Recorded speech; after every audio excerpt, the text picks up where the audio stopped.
Hello ನನ್ನ ಕುಟುಂಬದವರೇ, ಇವತ್ತು ಶನಿವಾರ ಬೆಳಗ್ಗೆ ನಾನು ನನ್ನ ಸ್ನೇಹಿತ ಯಶವಂತನ ಜೊತೆ ಹೋಗಿ ಮಾಲಾಧಾರಿಯಾದೆ. ಇವತ್ತು 3ನೇ ದಿನ ಕೊನೆಯ ಪೂಜೆಗೆ ದಿನ ನಾನು ಮಾಲೆ ಹಾಕಿಸ್ಕೊಂಡು ನಾಳೆ ಭಾನುವಾರ ಬೆಳಗ್ಗೆ ಇರುಮಡಿ ನಮ್ಮ 5 ದಿನಗಳ ಯಾತ್ರೆ ಪ್ರಾರಂಭ. ಇರುಮುಡಿ ಹಾಕಿಸ್ಕೊಂಡು ಈಡ್ಗಾಯಿ ಹೊಡೆದು ಯಾತ್ರೆಗೆ ಹೊರಡೋಕ್ಕೆ ರೆಡಿಯಾದೆ. ನೋಡಿ, ನನ್ನ ಜೊತೆ ನಮ್ಮ ಯಶವಂತನೇ ಬಂದಿದ್ದ.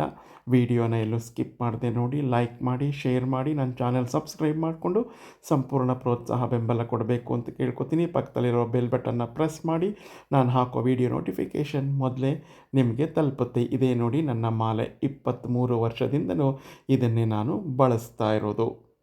ಮಾಲೆ ಹಾಕಿಸ್ಕೊಂಡು ಮನೆಗೆ ಬಂದು ಅವಲಕ್ಕಿ ಉಪ್ಪಿಟ್ಟು ಮಾಡಿದೆ. ಇದೇನು ವೀಡಿಯೋ ಮಾಡೋಕ್ಕೆ ಹೋಗಲಿಲ್ಲ, ಎಲ್ಲರೂ ಮಾಡೇ ಮಾಡ್ತಿರಲ್ವ, ಎಲ್ಲರಿಗೂ ಗೊತ್ತು. ಬೆಳಗ್ಗೆ ಫಲಾಹಾರಕ್ಕೆ ಅವಲಕ್ಕಿ ಉಪ್ಪಿಟ್ಟು ಮಾಡಿದೆ. ಯಾಕೆಂದರೆ ನಮ್ಮ ಮನೆಯಲ್ಲಿ ಜವಾನನು ನಾನೇ, ದಿವಾನನು ನಾನೇ.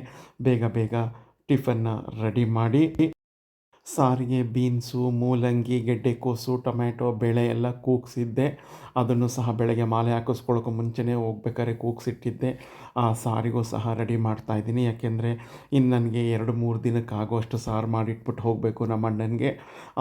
ಆಮೇಲೆ ಬೇಕಾದ್ರೆ ಒಂದಿನ ಬೇಳೆ ಸಾರು ಮಾಡ್ಕೊತಾನೆ. ನಾನು ಗುರುವಾರ ಬರೋದು.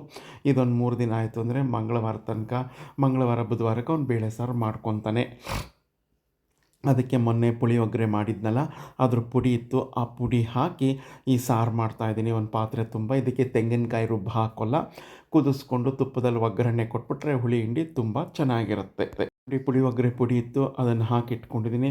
ಹಾಗೆ ರುಚಿಗೆ ಅದರಲ್ಲಿ 1 ಸೌಟು ನಾನು ಹಾಕ್ಕೊಂಡಿದ್ದೀನಿ. ಆಮೇಲೆ ಅಡುಗೆ ಅರಿಶಿಣವನ್ನು ಹಾಕ್ಕೊಂಡಿದ್ದೀನಿ. ಯಾಕೆಂದರೆ ಪುಡಿ ಮಾಡಬೇಕಾದ್ರೆ ಅಡುಗೆ ಅರಿಶಿಣ ಹಾಕಿರಲಿಲ್ಲ, ಅದಕ್ಕೋಸ್ಕರ. ಆಮೇಲೆ ರುಚಿಗೆ ತಕ್ಕಷ್ಟು ಹುಳಿ, ಉಪ್ಪು, ಬೆಲ್ಲ, ಕರಿಬೇವಿನ ಸೊಪ್ಪು ಎಲ್ಲ ಹಾಕಿ ಕುದಿಸ್ಬಿಟ್ಟು ಒಂದು ಒಗ್ಗರಣೆ ಕೊಟ್ಬಿಡೋದು. ಈ ಪಾತ್ರೆ ತುಂಬ ಮಾಡ್ಕೊತೀನಿ.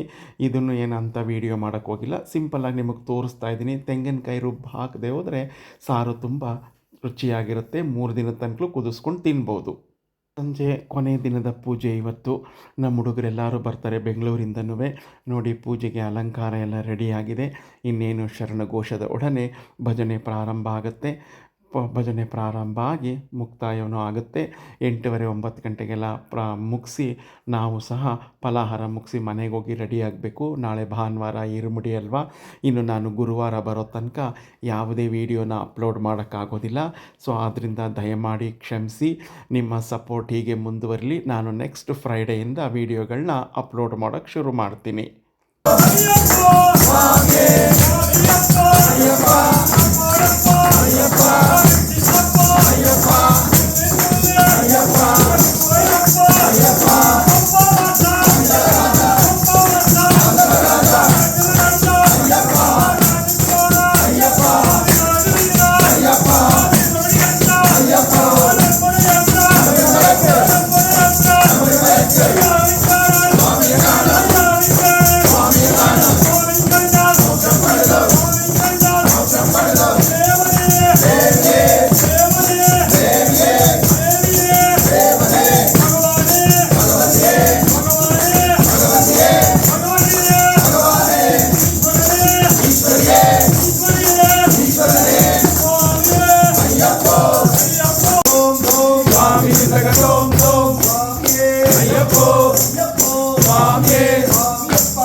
ಪೂಜಾ ಕೈಂಕರ್ಯಗಳೆಲ್ಲ ಮುಗಿದು ಕೊನೆಯಲ್ಲಿ ಮಹಾಮಂಗಳಾರತಿ ಎಲ್ಲ ಮಾಡಿ ಮನೆಯವರೆಲ್ಲರೂ ಮಹಾಮಂಗಳಾರತಿಯನ್ನು ಮಾಡಿ ಆ ಭಗವಂತನಲ್ಲಿ ಪ್ರಾರ್ಥನೆಯನ್ನು ಮಾಡಿಕೊಂಡು ಎಲ್ಲರಿಗೂ ಸದ್ಬುದ್ಧಿಯನ್ನು ಕೊಟ್ಟು ಸನ್ಮಂಗಳವನ್ನುಂಟು ಮಾಡಿ ಭಗವಂತ ಸದಾ ರಕ್ಷಿಸಲಿ ಅಂತ ನಾನು ಎಲ್ಲರನ್ನೂ ಕೇಳಿಕೊಂಡೆ. ವೀಕ್ಷಕರಿಗೆಲ್ಲರಿಗೂ, ನಮ್ಮ ಸಮಸ್ತ ವೀಕ್ಷಕರಿಗೂ ಭಗವಂತ ಒಳ್ಳೆಯದನ್ನು ಮಾಡಲಿ, ಎಲ್ಲರ ಮನೋಭೀಷ್ಟಗಳೆಲ್ಲ ನೆರವೇರಲಿ ಅಂತ ನಿಮ್ಮೆಲ್ಲರ ಪರವಾಗಿ ನಾನು ಕೇಳ್ಕೊತಾ ಇದ್ದೀನಿ. ನಾಳೆಯಿಂದ ನಮ್ಮ ಯಾತ್ರೆ, ನಿಮ್ಮ ಶುಭ ಹಾರೈಕೆ ನಮಗೆಲ್ಲರಿಗೂ ಇರಲಿ. ನಾನು ನೆಕ್ಸ್ಟ್ ಫ್ರೈಡೆಯಿಂದ ವೀಡಿಯೋನ ಅಪ್ಲೋಡ್ ಮಾಡ್ತೀನಿ. ಅಲ್ಲಿಯವರೆಗೂ ನಿಮ್ಮ ಇದೇ ರೀತಿಯ ಸಪೋರ್ಟ್ ನನಗೆ ಮುಂದುವರಿತಾ ಇರಲಿ. ಎಲ್ಲರ ಆಶೀರ್ವಾದ ನಮ್ಮ ಜೈ ಗಣೇಶ ಬಳಗದ ಮೇಲಿರಲಿ. ಅಂತಿಮವಾಗಿ ಎಲ್ಲ ಫಲಹಾರ ವೆಜಿಟೇಬಲ್ ಪಲಾವು, ಮೊಸರು ಬಜ್ಜಿ, ಬಾದುಷಾ, ಮದ್ದೂರು ವಡೆ, ಆಮೇಲೆ ಮೊಸರು ಅನ್ನ ಎಲ್ಲ ಇತ್ತು. ಎಲ್ಲ ಸವಿದ್ವಿ. ಹೊಟ್ಟೆ ತುಂಬ ತಿಂದು ಅನ್ನದಾತ ಸುಖೀ ಭವ ಎಂದು ನಮ್ಮಿಂದನೂ ಹರಸಿ ನಾವು ಮನೆಗೆ ಹೊರಟ್ವಿ. ಮತ್ತೆ ನಾನು ಶುಕ್ರವಾರ ಸಿಗ್ತೀನಿ. ಜೈ ಗಣೇಶ. ನಮಸ್ಕಾರಗಳು.